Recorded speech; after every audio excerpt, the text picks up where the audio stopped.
Good Friday morning, and welcome to this week's episode of Finding God in the Dark podcast. My name is Don Stevens. My name, of course, is Jonathan Campbell.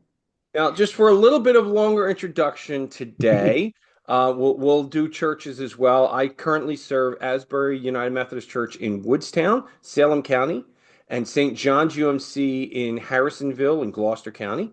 John? And I serve Lacey United Methodist Church in Forked River, New Jersey. No, I am not ignoring our guest today. In fact, we are very excited to welcome in a special Absolutely. guest today, our new resident bishops, Bishop Cynthia Moore-Koikoi. Bishop, want to give you a little opportunity to introduce yourself to those who watch the podcast, and then end that by telling us a couple of your favorite movies. Okay. It's a great honor to be able to be invited to be a part of this conversation as we seek to make more relevant our theology and who we are as United Methodists. And so I'm always wanting to do that and take part in those kinds of conversations. So I am Cynthia Moore-Koikoi, and I am now serving as the bishop of the Eastern Pennsylvania and Greater New Jersey annual conferences. Have been serving there since September 1st of 2024. I was elected as a bishop in the United Methodist Church in 2016 and was assigned to the Western Pennsylvania Annual Conference at that time. So it was at the other end of the state until I got the call to come to this end of the state of Pennsylvania and in Greater New Jersey. And so in fact, right now I'm in my office in Greater New Jersey in Neptune, New Jersey. So great to be here. And a couple of your favorite movies. So I'm old school. And I remember that The Sound of Music was the first movie I saw in a movie theater. So, all the feelings of being with my family and having the butter popped popcorn. and also, seeing that movie as a child, it was thrilling enough because there was enough fear and anxiety produced in it, and then it was all resolved and we're all happy and wonderful ending. So I that's one of my favorites. And then another favorite is The Mighty Quinn, because anything Denzel Washington does, I'm there. Okay, that's fair. I understand that. Amazing actor. So this week, Bishop has chosen the film that we watched this week, and I have made the extra large coffee this one because it is a almost 4 hour film. Yeah. I guess it's 3.5 hours plus a 15-minute intermission. It's called The Brutalist. It stars Adrian Brody, Felicity Jones, Guy Pearce, Joe Alwyn, Raffi Cassidy, among others. Directed by Brady Corbet. I was saying Corbett before, and that's wrong. Okay. And written by Brady Corbet and Mona Fastfold. The quick IMDb, the blurb about it says, when a visionary architect and his wife flee post-war Europe in 1947 to rebuild their legacy and witness the birth of modern United States, their lives are changed forever by a mysterious wealthy client. And that doesn't encompass the film much at all, because it is much more expansive than that. In fact, a lot of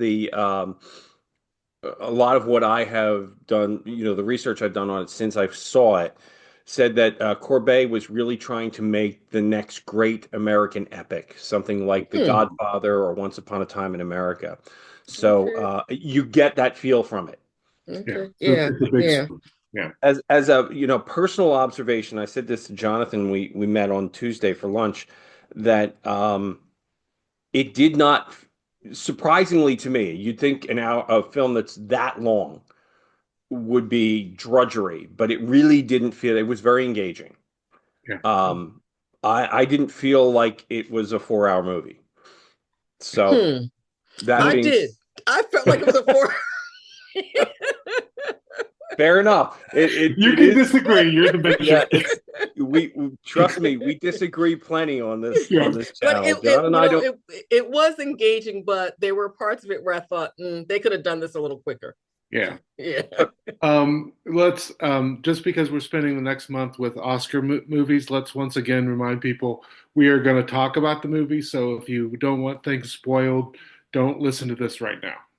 Yeah, Watch the movie. go see it first. Yeah. We do understand that's a time sink. It's a chunk Yeah. of time to watch this film. Mhm. I honestly thought when I came out of the theater, I went to a noon showing on Saturday. Honestly thought it was going to be dark by the time I got out, but they did something I don't see movie theaters do nowadays. A lot of times they do like 25 minutes of previews and commercials and stuff like that. They did two previews and went right into the film. Mm. Like, okay, we're serious. Yeah. Wow. So that may also be another reason why my movie felt longer because they did a full 20 minutes of Yeah. previews. Mine as well. Yeah.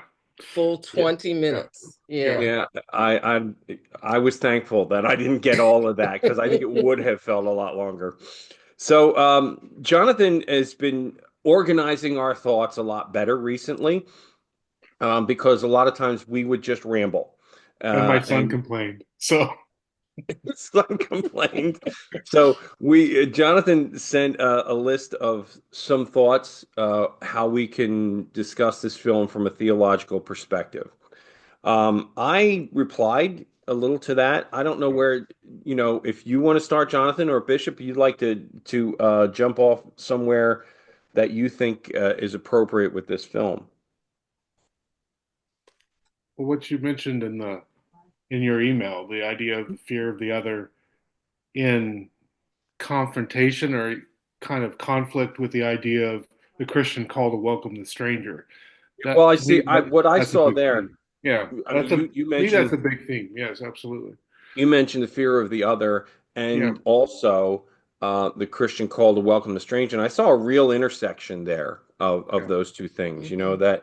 That yes, we are called that, but then there's so much in the world today that teaches us, particularly to fear people who are different from ourselves. Mhm. well, And yeah, how do we live in that tension, yeah, or challenge that tension? yeah. I mean, I think there's enough data from science to tell us that our brains seem to be hardwired to notice people that look different and have some anxiety around them because for many for many millennia, that's how you survived. You knew your people, and if someone wasn't your people, you need to be anxious about them. But I do think in the culture we live, in the reality we live, in the diverse reality, especially of New Jersey we live in, it's incumbent upon us to recognize that that's wiring, but that isn't how we need to be. And I would argue that isn't how God is calling us to be. So that idea of always keeping in mind that your instinct isn't what you have to follow is a big part of fighting that temptation.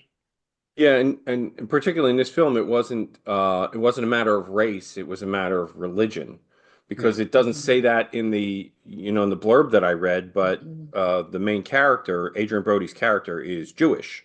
yeah. His And he and his wife are Jewish. you have that So interesting Yeah. reality of his cousin chooses to to deny the fact he's Jewish, whereas the Adrian Brody character lives into the reality that he is Jewish. And right. I Yeah. know, yeah, I know a I lot of saw people do that I'm too. sorry. Yeah, I'm no, gonna say I no, saw people othered or yeah, made the stranger yeah, Yeah. based on their religion, but also based on their socioeconomic class, yes, absolutely. and based on their ability or not or lack of ability to assimilate racially Mm. to a setting. Okay. Yeah, Yeah. yeah. Yeah. Basically, the people that seemed to struggle the most were the people that either couldn't because of Hmm. the reality that they had more of an accent, or wouldn't be Hmm. essentially WASP, Hmm. be Hmm. white Protestants, Hmm. or kind of choose to live in that reality. Hmm. Right. Right. And it was, I mean, that's a very strong theme that runs all the way through this film. Hmm. I Yes. mean, you get it from the beginning when he first comes to America and ends up with his, his cousin, I think. I think it Yeah, was a cousin. it was. Yeah. Yeah, it was cousin. Yeah, Yeah. I think it was a cousin. Um, Yeah. and how the cousin's wife treats him.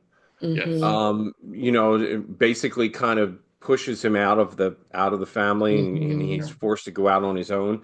Um, Before his wife is even there. In fact, the entire first half of the film, for those who go, uh, he talks a lot about his wife. You get a little voiceover from the wife, but she doesn't show up until after the intermission. Yeah. Yeah. And so the other interesting thing that I thought that this film pointed out is the simultaneous attraction and repulsion of the stranger, right? Yes. So there Mm, was this curiosity, Yes. attraction to the stranger and the culture and all that they brought with them, at the same time fearfulness and repulsion. And so that was played out also, I think, in the movie. Yeah. And I think Design. it's interesting because that they play that, particularly with Adrian Brody's character. You see it in one of the very first scenes after he gets to America, sort of a graphic scene, but that this woman, she basically tells him, "You're ugly," you Hmm. know, like he doesn't want to do anything with her because of her face. Well, you get the impression he's saying that because she's not his wife, Hmm. Yeah. but she says, "You're ugly," and he said, "I know." Well, and you get the constant example of the rich benefactor. He Hmm. really wants to connect with the great artist that Brody is, the Brody Yeah. character is, but yet at the same time, he wants to make sure the Brody character realizes he's in control. Yeah. He's not Yeah. the, you know, Yeah. Hmm. so it's that desire of kind of achieving or having what they have, but at the same time wanting to make sure that you are still top dog, or you still have the power in the situation. Hmm. And Yeah, yeah. And this concept of, I know it too well as a minority, of knowing your place, right? You yeah, get welcomed and invited into the space, yes, but you don't get too comfortable there because you're not the one who's making the rules or deciding how long you can stay in the space. yeah. Yeah, Like one of the quotes that really stuck out to me was the son of the benefactor says at one point to him, "We tolerate you." exactly, You know, exactly. Hmm. yeah, Yeah, it's interesting that you mentioned that, Bishop, because I don't know how much research you did ahead of time on John and I, but both of None. us, none. Good. Okay. He doesn't know yet. uh-oh, don't tell her. Um, but both of us actually have adopted children who are different race. Yeah, Um, Mhm. John has a son who's how yeah. is African American and Hispanic. okay, and I have a daughter who's African American. She's in college, and I have a son who's half Latino. So we've seen that, yes, secondhand, but Yeah, very Mhm. intimately. You know, we've seen Mhm. it. yeah, Mhm. Um, so it's a, yeah, Yeah. understand it well, particularly when, I've had times when one of my kids will tell me, well, I don't really want to go to church. I don't feel welcome there, you Mm. know. Um, Yeah. Now, Yeah. thankfully, it's not where we're serving now. always got to make that caveat. Right. That's true. I'm not making that up. I'm just saying Hmm. it's, it does happen. It And does happen, and it happens in our churches more than we would want it to happen. Much more than we want it to happen. it's, and Absolutely. it's unfortunate. I have, you know, I- basically I serve two smallish churches, and I have I've had to say to them, if you want to grow, you have to realize that growing means changing because you're inviting people in who aren't you. Yeah, Hmm. You're Yeah. not just going to bring in the people who are just like you. yeah. If Mhm. you really want to grow, Mhm. So Yeah, I have a horror story. When I was a district superintendent, I went around to visit churches and I would not announce my visitation. And I went to one Anglo congregation. that's devious. I wanted to experience how they would welcome me, not because of my title, right? Certainly. Because I know that Mhm. my title gives me privilege that other African American people don't have. Sure. Gotcha. Right. So I walked into the church and sat down, and one of the ushers, dear sweet usher, came over to me and said, "Oh, I think you want the other service." there was an African congregation that worshiped in that building at the same time. And I said, no, no, no, I'm here for the United Methodist service. Wow. Yeah. So this was a church that was wanting to be open and welcoming to the community around it that was changing. And so I had to share with the pastor and the leadership team afterwards, look, this is the welcome I got. You know, if I were a person of color and I didn't have the title, I would have gotten up and walked out. Sure. I would have gotten up. Yeah, yeah. Well, I mean, it flows back into one of the major themes about the impact of immigration on America and how that shapes us in positive ways and how it could also get pushed back in negative ways from, again, the fear of people that aren't like, quote unquote, us. That is something churches all the time have to deal with because we tend to create families a lot of times, and then we struggle welcoming the person that comes in that doesn't fit the family dynamic. Yeah, yeah.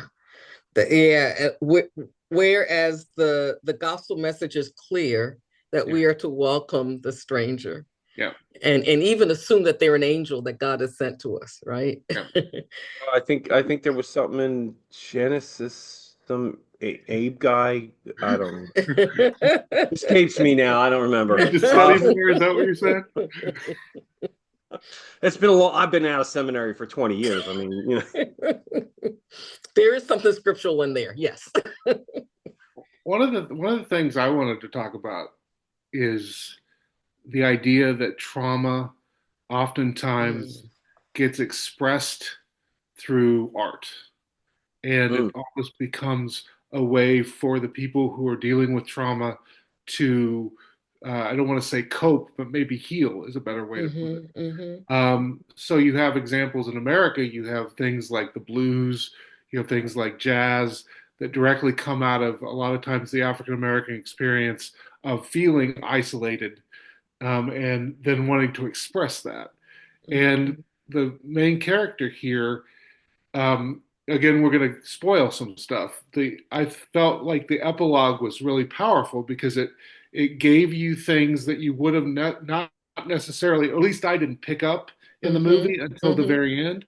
So the structure that he's designing for the majority of the movie, at the epilogue, we learn he designed it specifically to look in terms of spatial dimensions, to be like the camp he was, the concentration camp he was in and his wife was in, and he built tunnels underneath to connect them both because he had felt so disconnected, of course, from her, and it was a way of him reconnecting in the midst of her not being there because, like you said it earlier, she doesn't get into till the second half of the movie, which is years in this guy's life, and a good chunk of actually all the time he designs the structure. Yeah, and the way in which he is driven to do this work is superhuman on some levels, but also shows or points to his desire to be healed through the process and what's at stake for him. It's not just a building being built. It is an instrument of his healing. So the stakes are raised to ensure that it comes to completion. Yeah, as a person with a disability, healing can get complicated, at least how people use it. And what I liked about this movie is, to me, this is an example of what I mean when I say healing, is he was healing the scars and wounds and dealing with the trauma by building this building by just choosing to build it like the space he was confined in, like the space his wife was confined in, and then find ways to symbolically connect them when he was going through the trauma of not having her in his life. And that was an act for him of healing. You also get it at the end where his niece says, "You once spoke for me when I couldn't speak. Now I'm speaking for you when you can't." So it's also this idea of, again, part of the healing thing that we often lose, especially in the Western church. Healing is really a community activity, right? Jesus found people that were marginalized or kicked out of the community and then Mhm. found ways to be a bridge to help them reconnect to the community, help the community see their value, help themselves see their own value. And you get that sense in this movie that they needed each other. And even Mhm. for him to complete these amazing architectural tasks required other people, right? He couldn't do that by himself. He needed other people. He needed a community. Right. Right, right. And as you were talking, I was reminded of the woundedness in his relationship with his wife. Mm, And how I don't want to give away too much of the movie, but how she literally had to bear his wounds. She had to actually take on mm, his brokenness yeah, in order for them both then to move through that healing process. So yeah, yeah, again, just another powerful witness of how healing is a community event. It requires Yeah. relationship, and how some of us are called to bear the wounds of others to yeah. help usher them to a place of healing. Well, and I felt like it did a good job of, even though that showed the art as his way of, the architecture is his way of dealing with the trauma and finding healing, you also see the reality that trauma affects every aspect of life. So his sexual dysfunction was a Mm-hmm. reality of the trauma of the drugs he was given to deal Mm-hmm. with the wounds he received when he was in the concentration camp. He Mm-hmm. gets drug addicted, right? But that's Mm-hmm. because what? His injury he got at the concentration camp. You know, Mm-hmm. his struggle to interact with people was the reality of him dealing with the trauma he dealt with in the concentration camp. So it's this idea that trauma, we tend to like to build walls around trauma and say like get over it, or this should be something you quickly work through. But trauma isn't that simple, and it's important for people in churches to recognize, I think, pastors and everybody else, that Mm-hmm. trauma doesn't isn't dealt with the same way by everybody, and people have a process, and we need to Mm-hmm. support the process and love them through it. Yeah. And Yeah. and I think that gets summed up in another quote that you pointed out, Jonathan, that Yeah, one from the niece, Zofia. yeah, She says it is about the destination, not the journey. I mean, Yeah. ultimately that's, that like it is kind of we want to get there, not, Mm-hmm. we want to go through it. You yeah, know. Mm-hmm. yeah. Um, so other thoughts. I mean, It's a we lot. can dig at this movie for a long while. We really can because it's it Yeah. is. I will give it that. It's a very thematically dense film. Well, Mm-hmm. even in the name, I didn't know this till I did a little research, but brutalist is a type of architecture. It Mhm. was it was developed after the World War II, in part because there was a desperate need to rebuild quickly. And Mm-hmm. so there's two elements to it. It's they usually use concrete, which is cheaper and also stronger, so it's more likely to survive the next bombing or the next attack, but it also deals with simplicity of design because, again, so it was just interesting to learn that this architectural movement is born out of trauma, right? It's born Mm-hmm. out of surviving the war, rebuilding after the war, and preparing for the next war, which Mm-hmm. again is this kind of sad reality that the scars we like to hide don't go away as quickly as we would like them to go away. Yeah, yeah. And that the source of our trauma is rarely just one thing or one event. Yeah, It's Very true. multiple things, multiple events, and systems that reinforce that trauma too, that yeah, this movie pointed out. Yeah. Indeed. There's other themes here. I mean, there's a really strong theme about well, about money and power, yeah, and how it controls even, artistic expression, right? Hmm. Um, that comes across. I don't know if you caught the Emmy or the Oscar nominations rather. Best Actor, Adrian Brody. Yeah. Best Supporting Actor, Guy Pearce. Yeah. He's phenomenal in this film. He doesn't, he's not a huge role, but Mhm. he is the benefactor, the Yeah. wealthy client, Mhm. and not a nice guy. No, Character, not a that's we. an understatement. Yeah, without giving away. I mean, he undermines Laszlo as the main character. He undermines Laszlo's plans so often in this film, just because he can. Yes. Mhm. I mean, we're Mhm. not really given any other motivation for him to do that, but just because he has the power to, and he Mhm. exercises it. Well, again, And I mean, look, as clergy, I think we ought to have a very real understanding of what abuse of power is, because Mhm. we have more of it than we think. Yep. Yep. And we have to be really careful with that. Mhm. we've been helping our congregations deal with the reality that they have power and how do they use power and how do Mhm. they use privilege. And Mhm. that can get complicated sometimes because those have become trigger words. Mm. Mhm. But Sure they have. but the truth is we all do have power and privilege on different levels. Yeah. And it's worth our time to build in a habit of thinking about how we use it. Mhm.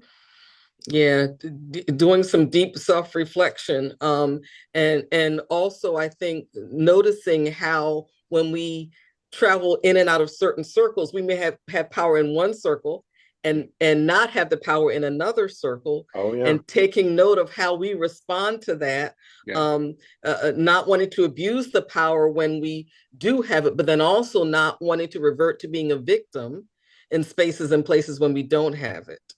Yeah. Yeah. Yeah. Yeah. Absolutely. Um, well, I don't know. Do we have anything else we want to The talk only about thing, here? the only thing that I would be curious to get your guys' take on is um, this idea of a deep desire we have as humans to have a legacy Mm. and to be remembered.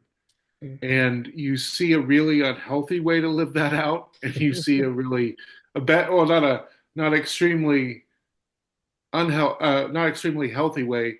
Neither of them are really healthy, but you see a healthier way and you see a really unhealthy A way. A less less healthy unhealthy way. way, right? I just wondered if you got what you guys thought about how do we because I do think that is a need we have. We have a desire to leave behind something. Sure. How Mhm. would you Mhm. suggest people do that well? Yeah, and as you're saying in this film, I mean, the less healthy way uh, is the millionaire, the benefactor. He's for him, his legacy is all about his money Yeah, and how much how extravagantly he can spend his money to make a statement. Because really, this building that Laszlo is designing for the film is the benefactor statement piece. yeah, It's this giant cross, well, inversion of a cross, but anyway, it's this giant cross, and this community center on the top of a hill, and then for Laszlo, I mean, his legacy is what? His art, yeah. his Mhm. architecture, Mhm. which I think we get the sense at least he's much more obsessive about it to an unhealthy Mhm. degree. Yeah. Um, and maybe that is, him wanting to leave a legacy. Yeah. Yeah, But yeah. you ask a really great question, Jonathan. Like, what is the kind of legacy that, we want to leave, and how do we translate that to the people around us? I mean, I Well, think especially, yeah. go ahead, go ahead. I was just thinking, part of the reason we do this podcast is helping people think about things in a Christian or a Methodist, vantage point. And so I just thought, how would I respond to somebody that wants to leave a legacy but says, I want to do it in a faithful way to following Christ? What would that look like? Mhm. And I just wondered what you guys thought. What would Mhm. be your response? Yeah. So part of me also wants us to wrestle with the question of um, what legacies look like. In our Western culture and our Western sensibilities, legacies need to be something you can see and touch. Yeah. Right. In other cultures, it's not necessarily something you can see and touch. Yeah. And so, for me, a Christian legacy ought to be something that helps someone that comes after me live more fully and completely into who God called them to be. That's right. awesome. That's And yeah, so that might involve Okay, we're done. something See y'all next week, folks. Sorry, that go might ahead, involve Bishop. something that you can see and touch, Yeah. but it might not be something you can see and touch. Yeah. Right. As opposed to a legacy that just where my name or my identity is the thing that lives on. Right. To me, that's not much of a legacy, but it's kind of a legacy that we value in our culture. But that to me, that's not a Christian legacy. Good point. Yeah. Yeah, I think, I mean, personally, and again, just for me, I have no natural born kids of my own. All four of my kids are adopted. So for me, I think the legacy that I'm leaving behind is that I have set myself or my life aside for kids that aren't mine. You know what I mean? I mean, they are now. They're adopted. They're mine. They all get the same share of whatever's left when I'm gone. That But pastor money. oh yeah, boy. But that's to me, that's the legacy is that, my wife and I have been able to give our lives to kids. Well, our oldest is my wife's from her first marriage, but other than that, our other three are not. They're adopted foster kids. So, for us, I want those kids to grow up and have a good life. It's funny because this a personal. We'll go personal horror story. Uh, since you shared one, Bishop. Do I need to share one now? Is that what you're saying? If you want to. My dad was very much about, the family name going on. And to me, it's like I don't, like my sons have my last name, but that wasn't important to me. It's do they grow up to be good people? Do they grow up to be Christians? Do they grow up to be, followers of Christ and live lives that enrich the people around them? That was much more important to me than I don't care what their name is. you know Yeah. so anything else? I know this is the kind of film we could just bang on about for a long while. Because it is there's a lot to dig out of this one. And we've done some thematically dense films before. And we usually will pick one or two things and just stay there. But this one is, I think, just because of the length of the film, it's a lot easier also to pull out all of these other ideas. Yes, I do want to bring up the dinner party scene at the end. Good.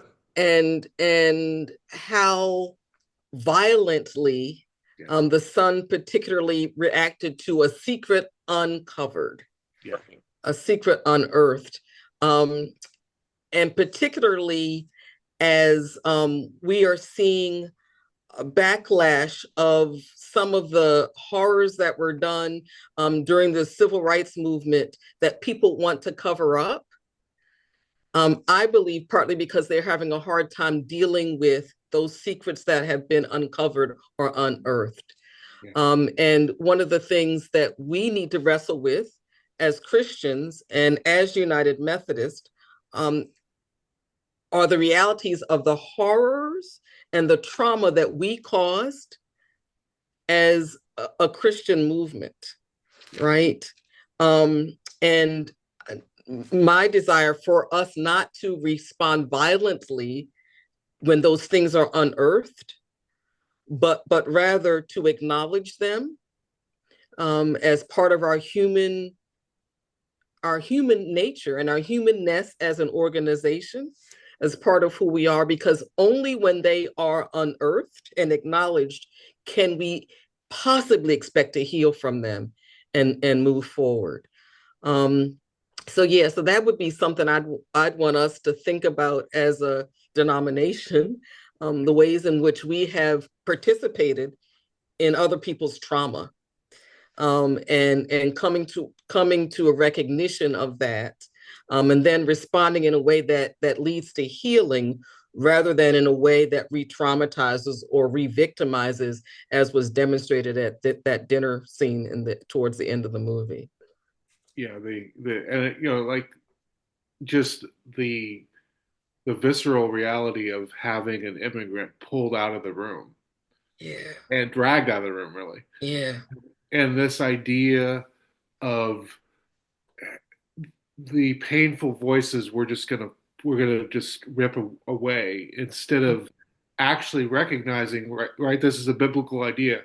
Real healing and real uh, reconciliation requires the willingness to confront the evil and yeah, confront the sin, yeah, because yeah. you can't turn around, you can't repent, right, Mm-hmm, mm-hmm. until you recognize you're going in the wrong direction. Yeah, yeah. And that requires you to be honest about where the bad direction you're going in.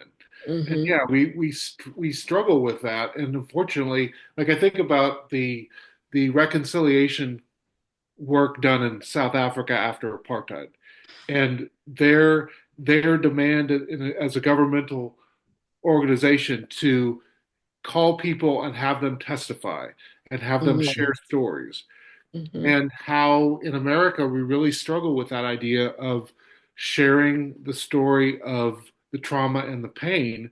mm-hmm, But until we hear the stories, we're not going to really change, and we're not going to mm-hmm, really recognize we're going in the wrong direction and we have to turn mm-hmm. around. Yeah.